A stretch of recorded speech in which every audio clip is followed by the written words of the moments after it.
Hello everyone, स्वागत है आप सभी लोगों का इजी प्रेप पे। उम्मीद कर रहा हूं आप सभी स्टूडेंट्स अपनी तैयारी में व्यस्त होंगे। आज की इस वीडियो में हम बात करने वाले हैं CUET लीट 2024 के ऊपर। बहुत सारे स्टूडेंट्स जो इस एग्जाम को लेके कंफ्यूज है कि सर इसका सिलेबस क्या रहता है, पैटर्न क्या रहता है, और यदि हम तैयारी करें तो हमारी स्ट्रेटजी क्या होनी चाहिए। तो आज की इस वीडियो में जो हमारा डिस्कशन होने वाला है, ये डिस्कशन CUET लीट 2024 के बिल्कुल आसपास घूमेगा, उसकी स्ट्रेटजी पर चलेगा, उसके सिलेबस पर चलेगा, एग्जाम पैटर्न पर चलेगा। तो वीडियो को अंत तक जरूर देखिए। मैं आपको बताता हूं कि यदि हम बात करें सबसे पहले यहां पर CUET लीट में जो 2023 में डेट्स हमारे सामने आई थी, अगर हम उसकी बात करें, अभी मैं 2024 के बारे में भी बताऊंगा क्योंकि आपको पता होगा 2024 का डिटेल्ड नोटिफिकेशन अभी तक नहीं आया है, लेकिन हाँ ये कुछ डेट्स अनाउंस हो गई है। मैं आपको बता देता हूं। सबसे पहले 2023 में क्या सिनेरियो रहा था।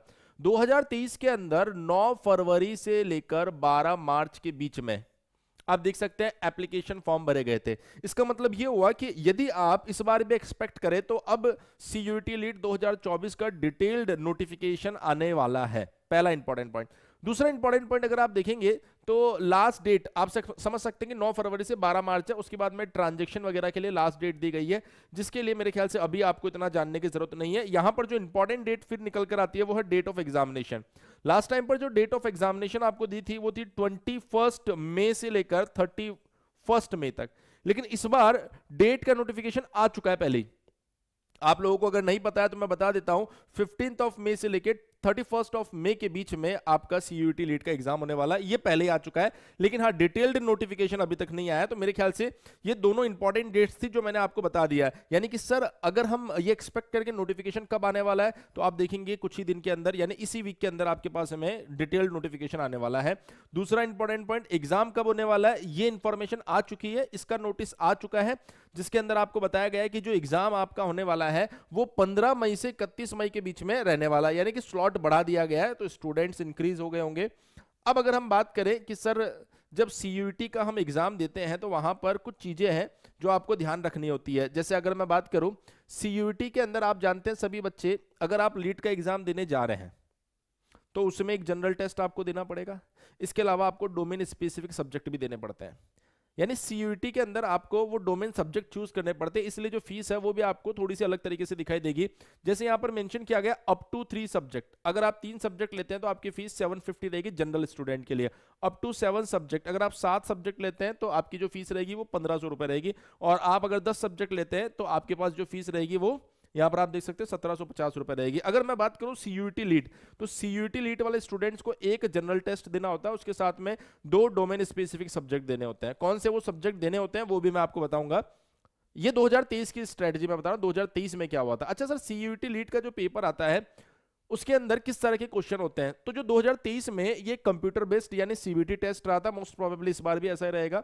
उसके बाद अगर आप देखेंगे तो जो क्वेश्चन थे वो मल्टीपल चॉइस क्वेश्चन थे, MCQ टाइप क्वेश्चन थे। अब इसके अंदर जो मीडियम है आप देख सकते हैं 13 लैंग्वेज के अंदर आपको यहां पर ऑप्शन दिया गया, जिसमें मोस्ट इंपॉर्टेंट आप देख सकते हैं इंग्लिश और हिंदी दोनों अवेलेबल है। अब उसके बाद में आप किस स्टेट से बिलोंग करते हैं उस स्टेट की लैंग्वेज को भी यहां पर कंसीडर किया गया। लेकिन हाँ ये 13 लैंग्वेज है जो मेरे ख्याल से आपको क्लियरली दिखाई दे रही है बोर्ड के ऊपर। ये 13 लैंग्वेज जो है वो वहां पर अवेलेबल रहती है। अच्छा, यहां पर आपको इस चीज को देखना है कि आपके पास इंग्लिश और हिंदी अवेलेबल रहेगी। ऐसा जरूरी नहीं कि हर स्टेट के लिए हर लैंग्वेज अवेलेबल रहे, ठीक है, लेकिन यहां पर मेंशन है कि 13 लैंग्वेज में वो अवेलेबल रहता है। सर अगर उसके बाद हम बात करें तो हमारे पास में जो सिलेबस है वो सिलेबस जो होता है उसमें क्या क्या दिया गया है, तो देखिए एक होता है लैंग्वेज टेस्ट, एक है आपके पास में डोमेन सब्जेक्ट, और फिर आता है आपके पास में जनरल टेस्ट। तो आपको ये जो वीडियो है इसके अंदर जो मैं स्पेशली बात कर रहा हूं वो किसके ऊपर बात कर रहा हूं, CUET लीट के ऊपर।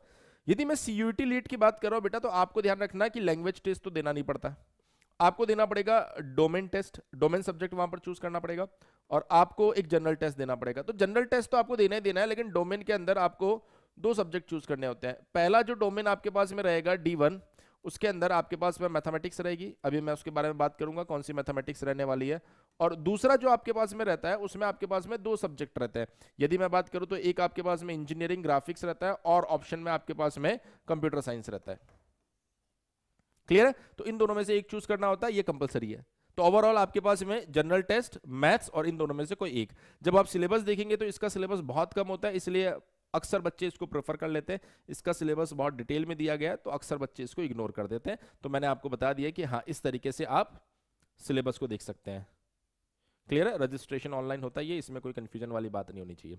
सर कितने क्वेश्चन पूछे जाएंगे? तो आप देख सकते हैं कि सर अगर हम नंबर ऑफ क्वेश्चंस की बात करें तो जो जनरल टेस्ट आपके पास में रहेगा उसके अंदर 60 क्वेश्चंस रहेंगे। अच्छा, बड़ी अच्छी चीज यहां पर यह है कि आउट ऑफ 60 आपको 50 अटेम्प्ट करना है, यानी कि जो मार्किंग होगी ना वो 50 क्वेश्चन की होगी। आप 50 ही क्वेश्चन अटेम्प्ट कर पाएंगे। ऐसा नहीं कि सर 60 के 60 अटेम्प्ट कर लूंगा, जो 50 सही होंगे वो सेलेक्ट कर लो, नहीं। इसने बोला है general test candidate will have to attempt 50 questions आपको अटेम्प्ट करने होते हैं, यानी 10 क्वेश्चन आप छोड़ भी सकते हो। अच्छा, इसके बाद में अगर आप देखेंगे तो जो डोमेन स्पेसिफिक सब्जेक्ट है उसके लिए बोला गया है कि आपको 35-40 questions are to be attempt out of 45-50, यानी कि अगर आपके सब्जेक्ट में 45 क्वेश्चन है तो आपको 35 क्वेश्चन अटेम्प्ट करने हैं। यदि आपके सब्जेक्ट में 50 क्वेश्चन है तो आपको कितने क्वेश्चन अटेम्प्ट करने हैं? 40 क्वेश्चन अटेम्प्ट करने हैं। तो सर किस सब्जेक्ट में कितने क्वेश्चन होते हैं? मैंने कहा अभी जब मैं डिटेल में सिलेबस के बारे में चर्चा करूंगा तो वहां पर यह बात भी बता दूंगा कि किस सब्जेक्ट के अंदर कितने क्वेश्चन रहते हैं। मेरे ख्याल से इतनी बात, यहां तक की बात जो है वो आपको क्लियर हो गई होगी। बहुत सारी इंफॉर्मेशन हमें इस वीडियो में डिस्कस करनी है, इसलिए थोड़ा सा मूव करते हैं जल्दी। अब अगर हम बात करें कि सर थोड़ा सा और अगर इसके ऊपर हम चर्चा करें तो देखिए यहाँ पर कुछ और चीज़ें दी गई है। सबसे पहले लैंग्वेज की अगर मैं बात करूँगा तो लैंग्वेज आपको नहीं देना है, ठीक है, लैंग्वेज आपको नहीं देना है। डोमेन की अगर मैं बात करूँगा तो देखिए यहाँ पर दिया गया है कि सर आपको 27 डोमेन्स अवेलेबल है, 27 डोमेन स्पेसिफिक सब्जेक्ट आपको अवेलेबल है।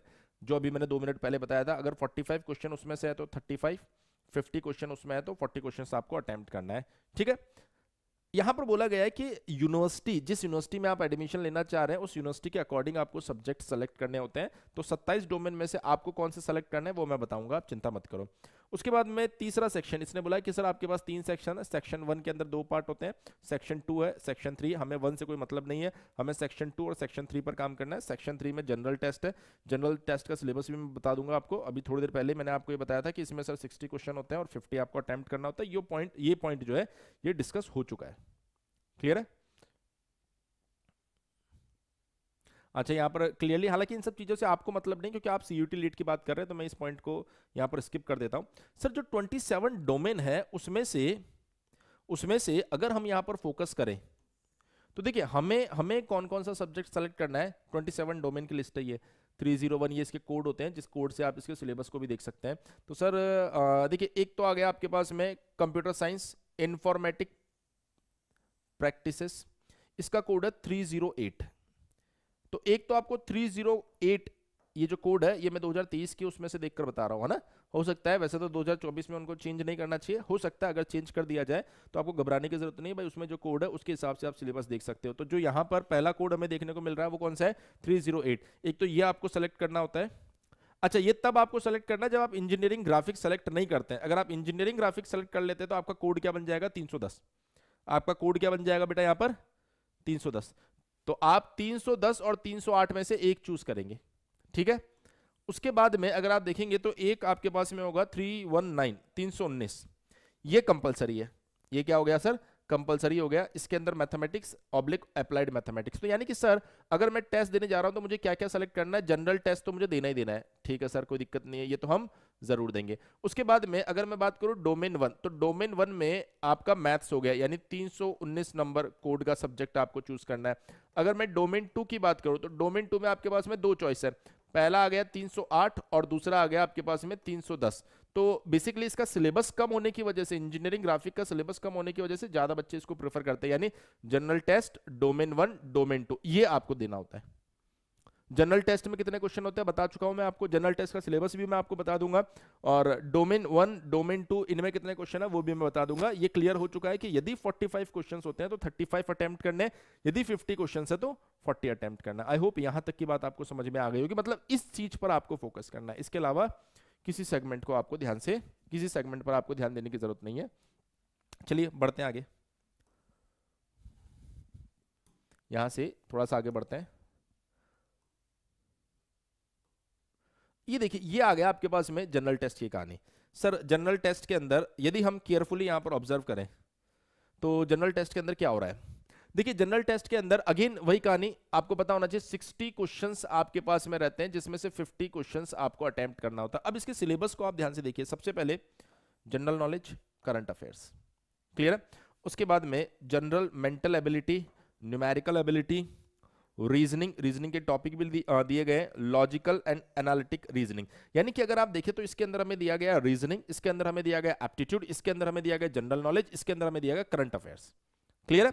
तो आप अगर इजी प्रेप के ऊपर सीयूटी लीड का कोर्स देख भी रहे तो आपने देखा होगा कि मैक्सिमम कंटेंट उसके ऊपर अपलोड भी हो गया। उसमें आपका एप्टीट्यूड अपलोड हो चुका है, रीजनिंग अपलोड हो रहा है, मैथ्स की क्लास आपकी लाइव चली रही है, मैथ्स के बाद में आपका इंजीनियरिंग ग्राफिक भी चलने वाला है। तो आप वहां से अपनी तैयारी भी चालू कर सकते हैं। और मैं तो बोलता हूं कि जैसे आपको पता चला कि भाई आपको सीयूटी लीड करना है, आपके दिमाग में माइंडसेट बन चुका है, तो आप जाकर वहां पर एक बार डेमो क्लासेस देखिए और उसके बाद में अपनी प्रिपरेशन को स्टार्ट कर भी दीजिए।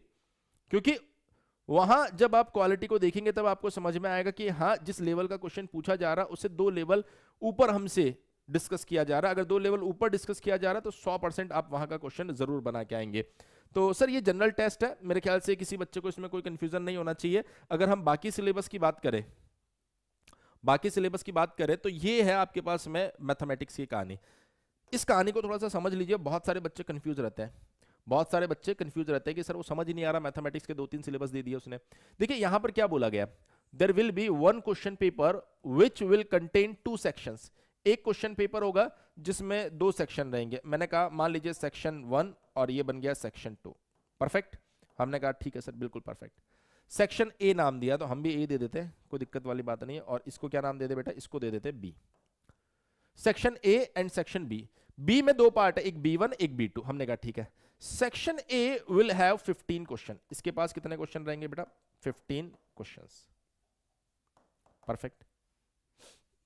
Covering both, that is mathematics, applied mathematics, will be compulsory for all candidates. ये 15 क्वेश्चन तो आपको करने ही करने हैं सेक्शन ए वाले। Section B1 will have 35 questions from mathematics, out of 25 questions need to be attempt। अगर हम बात करें तो इसमें एक है B1 और इसमें एक क्या है बेटा, B2। तो B1 में 35 क्वेश्चंस होंगे, जिनमें से आपको क्या करना है बेटा, 25 क्वेश्चंस करने हैं, क्लियर है। सेम कहानी B2 के पास में भी क्या होंगे बेटा, 35 क्वेश्चंस होंगे, तो आपको इसमें से 25 क्वेश्चंस करने हैं। लेकिन जब आप पेपर अटेम्प्ट करेंगे तो आपके पास में या तो A प्लस B1 का ऑप्शन आएगा या फिर A प्लस B2 का ऑप्शन आएगा। मतलब आपको दोनों नहीं करने होते, या तो A तो कंपलसरी है तो इसके साथ आप B1 को अटेम्प्ट कर लो, या फिर A के साथ आप B2 को अटेम्प्ट कर लो। मैं सजेस्ट करता हूं जो डिप्लोमा बैकग्राउंड से स्टूडेंट्स हैं, मैं उनको सजेस्ट करता हूं कि आप B1 के साथ जाएं, क्योंकि B1 का सिलेबस आपसे मैच करता हुआ रहेगा। B2 का सिलेबस में बहुत सारे ऐसे चीजें हैं, ऐसे पॉइंट्स हैं जो आपने नहीं जाने होंगे, नहीं समझे होंगे, तो वो आपके लिए सही ऑप्शन नहीं है। तो यहां पर आपके लिए जो बेस्ट कॉम्बो बनेगा वो ये बनेगा। सर बड़ा कंफ्यूजन हो रहा है, मैंने कहा कोई कंफ्यूजन नहीं है, जनरल टेस्ट कुछ भी सोचना नहीं है। डोमेन 1 में कौन है सर, डोमेन 1 के अंदर मैथ्स है। मैथ्स में कौन सा सेक्शन आप सेलेक्ट करेंगे सर, मैथ्स में मैं सेलेक्ट करूंगा A प्लस B1, क्लियर है। डोमेन 2 दोनों में से कोई भी एक सब्जेक्ट चूज कर लो, कोई कंफ्यूजन नहीं है बेटा, कोई कंफ्यूजन नहीं है। सब कुछ क्रिस्टल क्लियर तरीके से मैं यहां पर समझा रहा हूं आपको, किसी तरह का कोई कंफ्यूजन इसके अंदर नहीं रहना चाहिए। हमने कहा ठीक है सर, हमने क्या बोला सर, ठीक है सर। यहां से बढ़ते हैं थोड़ा सा आगे, ये बात आपको समझ में आ जानी चाहिए। अब बात करते हैं कि सर सेक्शन ए का जो सिलेबस है ये प्रॉपर विजिबल है, होप विजिबल होना चाहिए। थोड़ा सा जूम करके देखें, हाँ अब सर विजिबल दिख रहा है, लो भाई कर लेते हैं। तो सेक्शन 1 में अगर आप देखेंगे, सेक्शन ए में जिसमें 15 क्वेश्चन पूछे जाएंगे, उसके अंदर क्या क्या दिया गया है। तो सर उसके अंदर हमें दिया गया है सबसे पहले अलजेब्रा, जिसके अंदर आपको मैट्रिक्स की पूरी कहानी दे दी गई है। उसके बाद में आ गया डिटर्मिनेंट, हमने कहा ठीक है सर। फिर solving of simultaneous equation using matrix method, ये दे दिया गया है। उसके बाद बच्चे आपको दिया गया कैलकुलस। आप देखेंगे ये चैप्टर तो आपके कोर्स में हो भी चुका है, अगर आप डेमो देखना चाहते तो वहां पर देख भी सकते हैं। कैलकुलस की अगर हम बात करें तो कैलकुलस के अंदर आप देखेंगे हायर ऑर्डर डेरिवेटिव बोला है, टेंजेंट एंड नॉर्मल बोला है, इंक्रीजिंग डिक्रीजिंग फंक्शन बोला है, मैक्सिमा मिनिमा बोला है, इंटीग्रेशन एंड इट्स एप्लीकेशन बोला है, indefinite integral of simple functions है ना, सिंपल फंक्शंस उसने बोला, evaluation of indefinite integral, definite integral.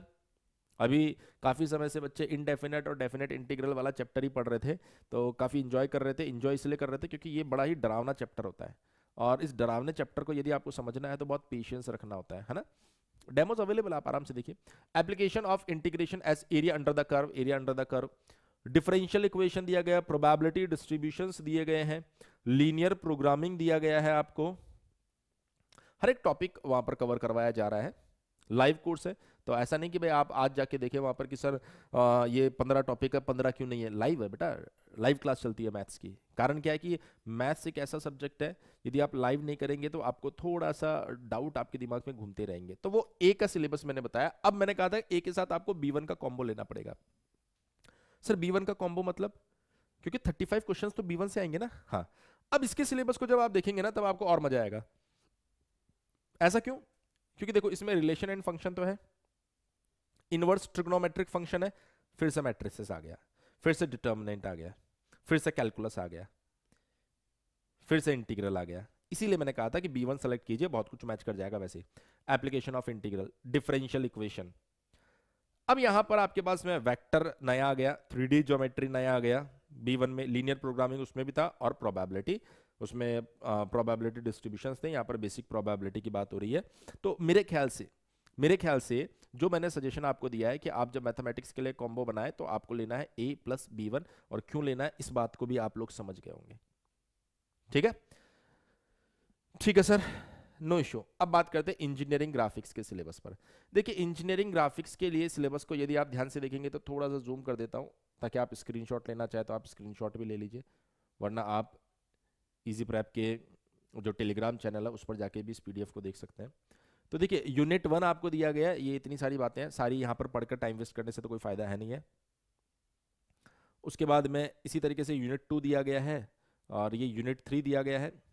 Unit 4 आप स्क्रीनशॉट ले सकते हैं, अगर आपको जैसे एक एक टॉपिक को पढ़ना है तो आप पढ़ सकते हैं आराम से। और ये छोटा सा सिलेबस और दिया गया है इसका। ठीक है, टोटल 7 यूनिट यहाँ पर दी गई है, जिसको आप स्क्रीन के ऊपर देख सकते हैं। तो हमने कहा कि इंजीनियरिंग ग्राफिक्स के अंदर सिर्फ यही सिलेबस दिया गया, और आप देख सकते हैं कि सर अगर ये सिलेबस दिया गया तो ये सिलेबस आराम से कवर किया जा सकता है, कोई दिक्कत वाली बात नहीं है। अब बात करते हैं अगेन कंप्यूटर साइंस वाले पार्ट की। सर आपने कहा था कि या तो इंजीनियरिंग ग्राफिक्स ले लीजिए या कंप्यूटर साइंस ले लीजिए, तो मैंने कहा कंप्यूटर साइंस को देखो, इसकी कहानी भी बड़ी कॉम्प्लेक्स है। इसमें बोला गया there will be 1 question paper which contain 2 section. जैसे मैथ्स में 2 सेक्शन थे ना, वैसे इसमें भी है। तो section A and section B, B में 2 पार्ट है, B1 एंड B2। तो अब आपको यहाँ पर फिर से 2 कॉम्बो बनाने पड़ते हैं, A + B1, A + B2। जो आप B1 B2 में से जो आपको आता हो वो सेलेक्ट कीजिए।